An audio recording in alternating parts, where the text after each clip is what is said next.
ప్రతి సందర్భం ప్రత్యేకం, ప్రతి సంబరం శాశ్వతం. మీ one stop shopping destination Mysore sari Udyog.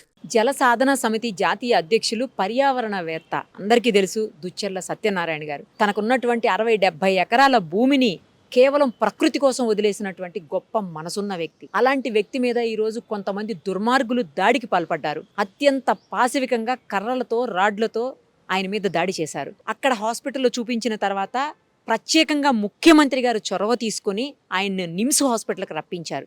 ప్రస్తుతం ఆయన నిమ్స్ హాస్పిటల్ లోపలికి వెళ్ళబోతున్నారు. మనం కరెక్ట్గా నిమ్స్ హాస్పిటల్ ముందే ఉన్నాము. ఆయనతో మాట్లాడదాం ఒకసారి. అసలు ఏం జరిగింది, ఎలా జరిగింది, అసలు వాళ్ళు ఎవరు, అవన్నీ ఆయన మాటలు విందాం. నమస్తే అండి. మిమ్మల్ని ఈ టైంలో ఇబ్బంది పెట్టడం కరెక్ట్ కాదు నేను, కానీ మీలాంటి మంచి మనిషికి ఏమీ జరగకూడదు, ఆ చేసినటువంటి దుర్మార్గులు ఎవరున్నారో వాళ్ళకి గట్టిగా శిక్ష పడాలి అని చెప్పేసి ఆ ఉద్దేశంతో ఏం జరిగిందో మీరు చెబితే కరెక్ట్గా ఉంటుందని వచ్చాను నేను. ఏం జరిగింది చెప్పండి, నేను ఎక్కువసేపు మిమ్మల్ని ఇబ్బంది పెట్టను. వాళ్ళు మన గ్రామస్తులు కాదు, వలసదారులు, మైగ్రెంట్స్ ఫ్రమ్ డిఫరెంట్ విలేజ్. దూరంకి వెళ్ళి వచ్చారు 20-25 ఏళ్ల కింద. వచ్చిన దగ్గర నుంచి మన అడవి మీద ఒక చూపు, ఒక కన్నేసారు. మేకలకు చెట్లు కొట్టడం, కొమ్మలు కొట్టడం, అప్పటి నుంచి మొదళ్ళు నరకడం ఇది ఆనవాయితీగా పెట్టుకున్నారు. వాళ్ళది ముకుందాపురం ఊరు, ఆత్మకూరేస్ మండలం అన్నారు. అప్పటి నుంచి కొడతానే ఉన్నారు. గత 2-3 ఏళ్ల నుంచి నాకు కళ్ళది ఇబ్బంది ఉండే, ఎక్కువ పోలే, బాగా ఇబ్బంది పెట్టినరు. బాగా ఇబ్బంది పెట్టి గెట్లను దున్నినరు. వాళ్ళకి అక్కడ మనకు దగ్గరలో భూములు, వాళ్ళ సొంత భూములు లేవు. ఒకటి కౌలుకు తీసుకున్నారు.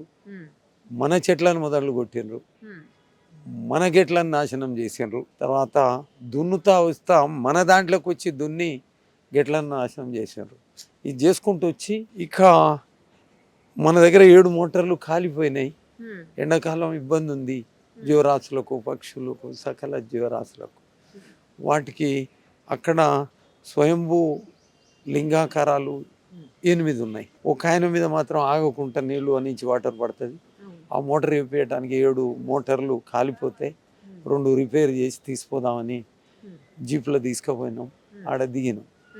దిగేసరికి మన దాంట్లో, మన వ్యవసాయ క్షేత్రం, మన అటవీ క్షేత్రం, మన దైవ క్షేత్రంలో మేకలు గొర్రెలు మేపి ఆగి ఉన్నాయి. అక్కడనే నీళ్లు పెట్టినారు, మన నీళ్లు పెట్టినారు వాళ్ళు. అంతకుముందు మన నీళ్లు పెట్టి మనకు తెలియకుండా దొంగతనంగా వాళ్ళు పారించుకుంటా వచ్చారు.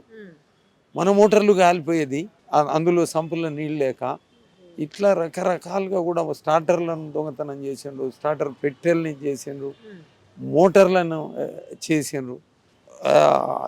అది ఉత్కృష్టంగా చేసుకుంటూ వచ్చిండ్రు. ఆ రోజు నేను దిగిన, జీపాడ పక్క పెట్టి దిగి పోయి చూసిన. అక్కడ ఇక నేను సీరియస్ అయినా, నిలదీసిన గట్టిగా. సీరియస్ అయినా గట్టిగా నిలదీసిన. ఏంది ఇది, మా దాంట్లోకి వచ్చి చెట్లు కొట్టిండ్రు, ఇప్పుడు కూడా కొమ్మలు కొట్టిండ్రు, ఇవన్నీ చేసిండ్రు, ఎందుకని నిలదీసి నీళ్లు పెట్టిండ్రు. మన దాంట్లో వచ్చిన తర్వాత ఆడోళ్ళు మగోళ్ళు వాళ్ళు తిట్టుకున్నారు, తిట్టిండ్రు, సాపిచ్చిండ్రు. ఆడోళ్ళు ఫోన్లు కొట్టుకున్నారు. ఊరికి ఫోన్ చేసి మగోళ్ళని పిలిచిండ్రు. రావటం మగోళ్ళు ఇక కర్రలు ఉన్నాయి, కర్రలు తీసుకొని వచ్చిండ్రు. రావటమే జోపటం మొదలు పెట్టిండ్రు. మామూలుగా కొట్టుడు కాదు. ఇక తల మీద, ఒంటి మీద, చేతుల మీద, నడుము మీద, బొక్కలు ఇరిగేటట్టు, కాళ్ళ మీద, ఎక్కడికక్కడ అందరు కొట్టిండ్రు. ఒక పిల్లగాడైతే వాడు ఇంత పెద్దగా, వాడు 10th క్లాస్ SSC రాసిండు. 7వ తరగతిలో ఉన్నప్పుడు ట్రాక్టర్ తోటి ఒక మనిషిని గుద్ది చంపాడు. అంత ఉత్కృష్ట జాతి వాళ్ళది, ఉత్కృష్ట జాతి. అతి ఎక్కువ ఈ రకంగా చేసుకుంటూ వచ్చారు. అదే ఒక అతను నల్ల పైప్ లైన్ వేసి వాళ్ళ భూమి ఇస్తే వేసుకోవటానికి పర్మిషన్ ఇస్తే అది నీళ్లు గారుతున్నాయని చెప్తే గొడ్డలతోటి నరికిండ్రు. అందులో ఒకడు ఏది వాళ్ళ దాంట్లోకి పోయి మన దాంట్లోకి వచ్చి ఎత్తుకొట్టిండ్రు. వ్యవసాయ క్షేత్రం మనది, అటవీ క్షేత్రం మనది, దైవ క్షేత్రం మనది, ట్రెస్పాసింగ్ మన దాంట్లో, ఎంక్రోచ్మెంట్ మన దాంట్లో, తర్వాత చెట్లను కొట్టడం మన దాంట్లో. కడు దుర్మార్గమైన వ్యవస్థ ఉంది. వాళ్ళు వచ్చి ఆగం చేసిండ్రు, చంపుదామనే వచ్చిండ్రు. చంపండ్రు అయితే ఆడన బతికుండాలి, లేకపోతే మనం అన్న ఉండాలి. చివరికి ఒక దగ్గర తీసుకుపోయి చంపుదామని దగ్గరికి పోయి లేపుతున్నారు. అప్పుడు గట్టిగా ఓం నమ శివాయని 4 సార్లు ముత్తుకున్నా. గట్టిగా శివుని దండం పెడతాను నేను. గట్టిగా ముత్తుకున్నా ఓం నమ శివాయని. ఆ దేవుడే దూరుండే బతకనిచ్చాడు. కావచ్చు. మీకేం కాదండి. ఎందుకంటే ప్రకృతి కోసం, దేవుడి కోసం, దైవం కోసం ఇంతగా మీరు ఆరాటపడుతున్నారు. అందరిని వద్దనుకుని, కాదనుకుని మీకున్న ఆస్తి మొత్తాన్ని ప్రకృతి కోసం ఇచ్చేశారు. ఆ పక్షుల కోసం, జంతువుల కోసం, జీవరాశుల కోసం ఇచ్చినటువంటి గొప్ప మనసున్న వ్యక్తి మీరు. మీకు హ్యాట్స్ ఆఫ్ అండి. మీకేం కాదు, ఏమీ కాదు, ఏమీ కాదు, ఏమీ కాదు మీకు. ఎప్పుడు మంచిగానే ఉంటారు. మరింత మెరుగైన చికిత్స కోసం మిమ్మల్ని హైదరాబాద్ రప్పించారు సీఎం గారు. చాలా బాగా అనిపించింది. ఆయన వెంటనే స్పందించడం కూడా. సీఎం గారు ఆయన ముఖ్యమంత్రి కాగానే నాకు 3 అవార్డులు వచ్చినాయి ఆయన చేతుల మీదకి వెళ్ళి. హిజ్ ఎక్సలెన్సీ గవర్నర్ అవార్డు, పక్కన సీఎం ఉన్నాడు, హైకోర్టు చీఫ్ జస్టిస్ ఉన్నాడు, తర్వాత ఎక్స్పీరియన్స్ దాంట్లో వచ్చిండ్రు, ఇంకో దాంట్లో కూడా 3 అవార్డ్స్ ఆయన చేతుల నుంచి వచ్చింది. ఆయనను నేను ప్రతిసారి రిక్వెస్ట్ చేసిన మన అడవికి రండి. ఆయన ఇనిషియేషన్ తీసుకొని కదిలిచ్చి ఉరికిచ్చి నిమ్స్ హాస్పిటల్లో మొత్తం గవర్నమెంటే చికిత్స ఖర్చులు భరిస్తుంది అని స్టేట్మెంట్ ఇచ్చి నేను వస్తుంటే స్క్రోలింగ్ జయరాజ్ గారు మొదటి నుంచి అంటున్నారు. ఆయన ఎప్పుడో నాకు ఇదైన ప్రకృతి దేవత బహుమతి మా ఇద్దరి కలయిక. మీరు ఏడవద్దు ప్లీజ్, మీరు దయచేసి ఏడవకండి. మీరు ఏడిస్తే ప్రకృతి వనదేవత ఏడ్చినట్టే ఉంది. ఏడవకండి ప్లీజ్, ఏడవకండి. మీకేం కాదు. ఖచ్చితంగా నిందితులకి శిక్ష పడే తీరుతుంది, శిక్ష పడే తీరుతుంది. ఆ దేవుడు ఉన్నాడు, సేమ్ టైం న్యాయ వ్యవస్థ ఉంది, ప్రభుత్వం ముఖ్యంగా సీఎం గారు మీకు సపోర్ట్ ఉన్నారు. 100% మీకు న్యాయం జరిగే తీరుతుంది. మేమందరం కూడా మీతోటే ఉంటాం. జాగ్రత్త, హెల్త్, తొందరగా మీరు కోలుకోవాలి, మళ్ళీ మామూలు మనిషిగా రావాలని మనస్ఫూర్తిగా కోరుకుంటూ మిమ్మల్ని ఇబ్బంది పెడితే క్షమించండి. ఆ ఇన్సిడెంట్ జరిగినప్పుడు మీరు కూడా సత్యనారాయణ గారు పక్కనే ఉన్నారు. జనరల్గా ఆయన పక్కన ఎవరో ఒకళ్ళు ఉంటారు. ఈ రోజు ఎంతమంది ఉన్నారు? మీరు ఉన్నట్టున్నారు. అసలు ఏం జరిగింది? నేను సార్ నల్గొండ నుంచి వెళ్ళినాం మేడం, మోటార్లు బాగా చేయాలని. అయితే 1:40 అరౌండ్ టైము రాఘవపురం స్టేజ్ దగ్గర గౌస్ షాపు, అక్కడ మోటార్లు రిపేర్ అయ్యి వచ్చినాయి. అవి మేము జీప్లో తీసుకొని వెళ్ళినాం లోడ్ చేసి. మేము వెళ్ళేసరికి ఫారెస్ట్ ఎంటర్ అవుతున్నాగానే వాళ్ళు గొర్రెల కాపర్లు, మొత్తం గొర్రెలు, వాళ్ళ మేకలు, వాళ్ళు ఒక 4 మనుషులు, 2 లేడీస్ 2 జెంట్స్ వాళ్ళు ఉన్నారు. సారు ఏంది ఇది, వీళ్ళు మనం లేనప్పుడు కూడా ఇదే చేస్తారు, ఉన్నప్పుడు కూడా ఇట్లనే చేస్తున్నట్టుందని టక్కున అంటే జీప్లో నుంచి దిగిండు. సారేసే డ్రైవ్ చేస్తుండు. దిగి ఎందుకు మీరు ఇట్లా చేస్తారు, నేను ఎన్ని సంవత్సరాల నుంచి కావాలి ఉండాలి దీనికి, ఇది చేయడం తప్పు కదా మీరు అని సార్ అన్నాడు అండి. అక్కడ ఉన్న అతన్ని, అరే ఎందుకు ఇట్లా చేస్తున్నావు, అదేం చేయగానే నువ్వు రారా అయ్యాలా, నువ్వన్నీ ఉండాలా మేమన్నా ఉండాలా అనేసి వాళ్ళ చిల్డ్రన్స్ మా పిల్లలకు ఫోన్ చేస్తాం, నువ్వు ఈయనే ఉండని చెప్పేసి అన్నారు. అనేలోపు సిచ్యువేషన్ ఏదవుతుందని నేను 100 కాల్ చేశాను. 100 కాల్ చేయగానే వాళ్ళు రెస్పాండ్ అయ్యి ఒక 20 మినిట్స్ నాకు రిప్లై కాల్ వచ్చింది. వాళ్ళు చెప్పారు ఎక్కడో మీ లొకేషన్ చెప్పండి అంటే నేను మ్యాన్మేడ్ ఫారెస్ట్ రాఘవపురం దగ్గర అని చెప్పిన. వాళ్ళు చెప్పేలోపు వాళ్ళు వచ్చేలోపు వీళ్ళు 10 నిమిషాల్లో ఒక 4 పెద్దోళ్ళు జెంట్స్, ఒక 3 లేడీస్, వాళ్ళు ఉన్న వాళ్ళతో పాటుగా ఇంకా ఎక్స్ట్రా అందరు వచ్చేసి సార్ను నన్ను సపరేట్గా ఉన్నప్పుడు చూసి నా దగ్గర ఒక 4, సార్ దగ్గర ఒక 6 మంది రౌండప్ చేసారు.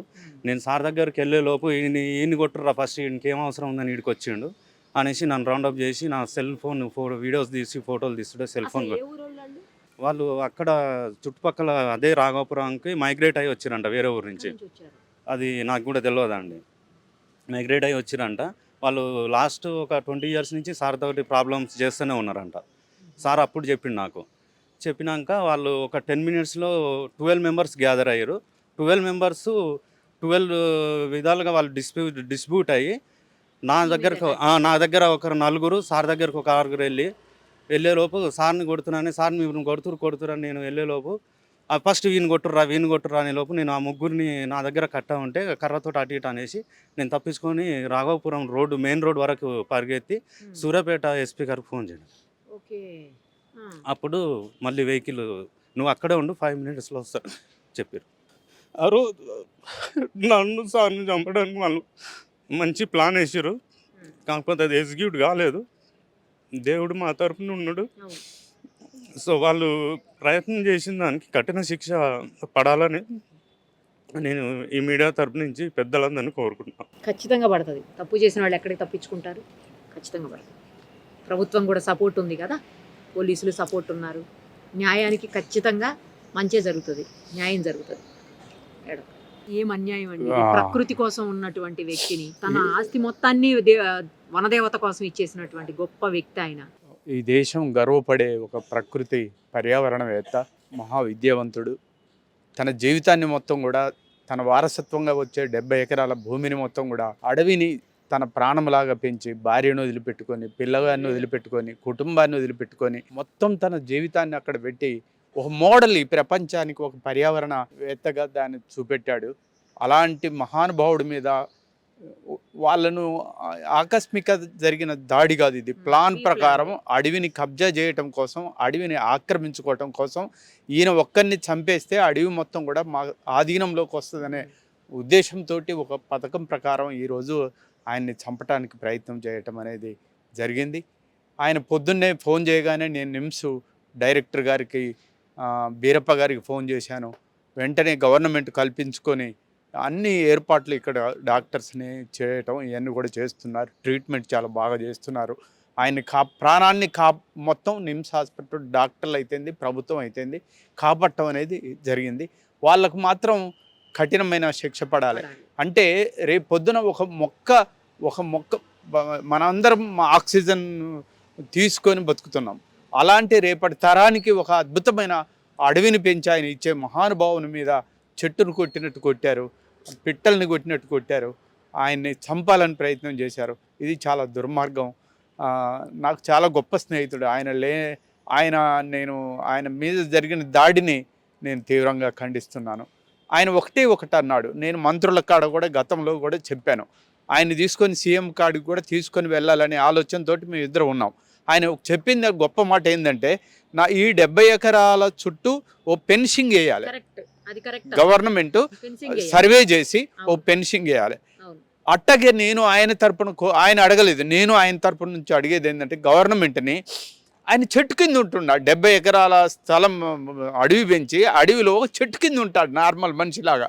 కాబట్టి ఒక ఇందిరమ్మ ఇల్లు లాగా ఒక ఇల్లు వేయాలి, దాంట్లో ఒక ఇందిరమ్మ ఇల్లు, దానికి ఫెన్సింగ్ వేస్తే భవిష్యత్ తరాలకు ఇది దుచ్చర్ల సత్యనారాయణ ఈ ప్రకృతి కోసం ఇచ్చింది అనేది ఒక మోడల్ రేపటి తరం ప్రభావితం కావడానికి ఉపయోగపడుతుంది. నేను అనుకుంటున్నాను రేవంత్ రెడ్డి గారు ఇమ్మీడియట్లీ దానికి ఫెన్సింగ్ వేయించి ఈయనకు వైద్య ఖర్చులన్నీ భరించి ఈయనను రక్షించి, అలాగే ఈయనకు ఒక ఇందిరమ్మ ఇల్లు లేకుంటే ఒక మోడల్ ఇల్లు శాంక్షన్ చేయాలనేది నేను మనస్ఫూర్తిగా రేవంత్ రెడ్డి గారిని కోరుతున్నాను. ఆయన స్పందించి ఆయన ప్రాణానికి ప్రాణం ఇచ్చి ఈ హాస్పిటల్లో అన్ని చేపియటం అనేది గొప్ప పని. ఆయనకు కృతజ్ఞతలు తెలియజేస్తున్నాను.